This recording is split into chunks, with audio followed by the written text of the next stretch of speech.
So originally this video was up earlier, but then I noticed that I'd actually completely missed the mark with something, so instead I decided to take it down and redo it and actually put in the right information as opposed to just putting my theory in there because I didn't really know that this was a thing. So apologies about that, but hopefully this will be a more informative video.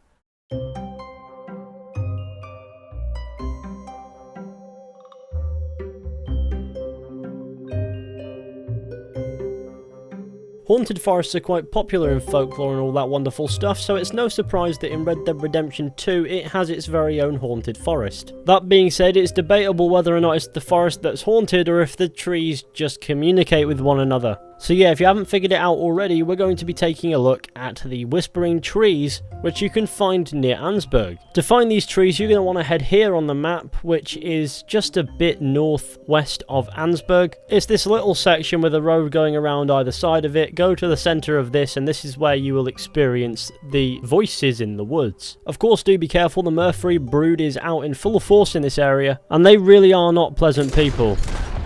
But once you're at the area that was pointed out before, this is where you'll start to hear the voices.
Now the first thing you'll notice is that the voices are in English, which makes me think that these aren't actually the trees whispering, but ghosts and spirits of some form. Now initially my mind went to the spirits of victims of the Murfree brood, considering they are quite present in the area.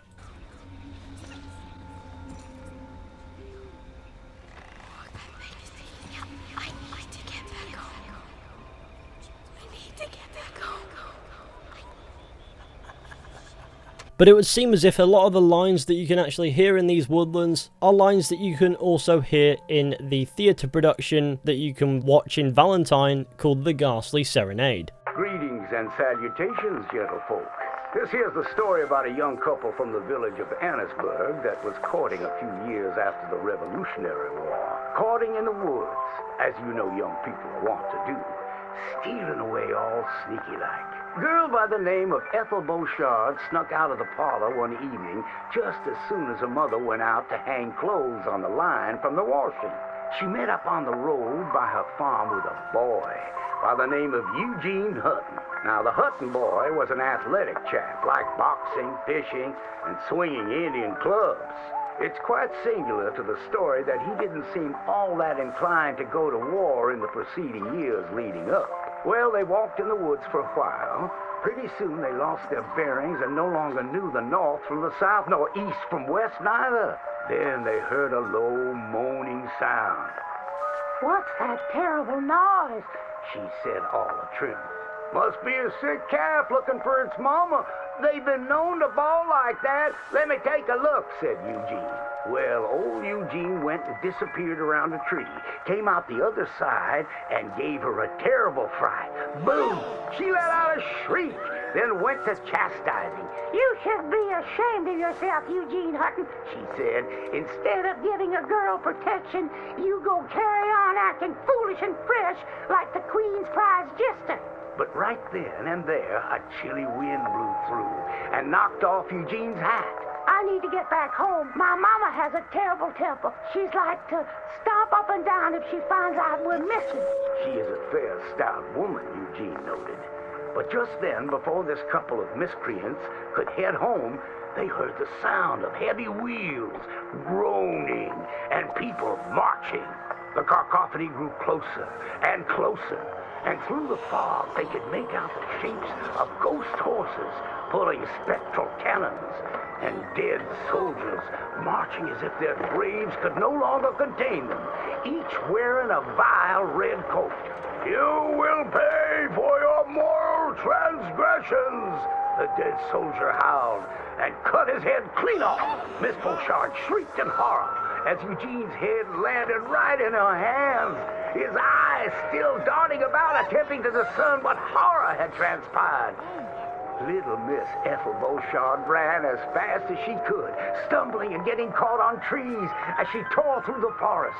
Terrified for her life, the dead soldiers marching after, hungry for blood.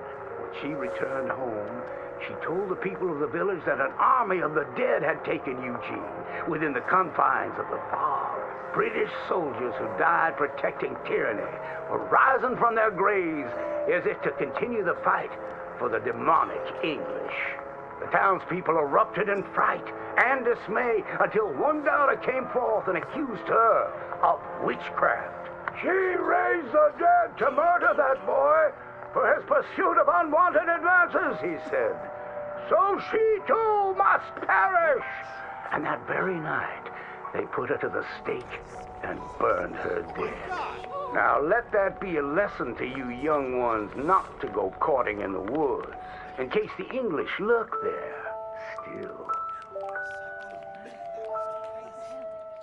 Now in our experience, the only things lurking in these woods besides from the trees and the ghostly voices are the Murfree brood. So how much of this is true and how much of it is false is completely unknown. However, I would imagine this film is a romanticised version of the truth, and this man and woman who went to this forest were real. As while in the woods we can hear some of the lines of dialogue spoken in this film. Now, I don't necessarily buy into the concept of redcoat ghosts being up here, but stranger things have happened. However, it would appear as if a lot of the story is somewhat true, as the ghostly voices have indicated.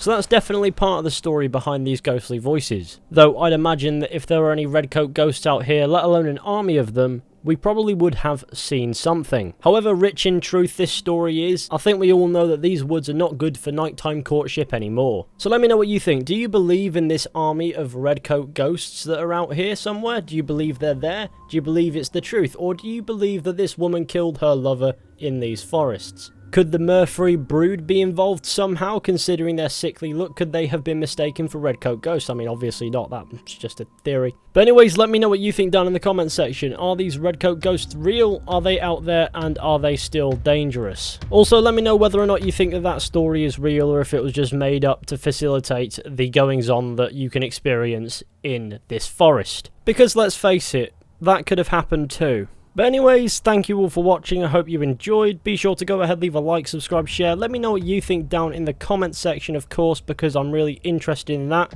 And let me know if there's any hints towards this ghostly redcoat army out there, because I'd like to know about that as well. But anyways, I'll see you all very soon with another video at some point.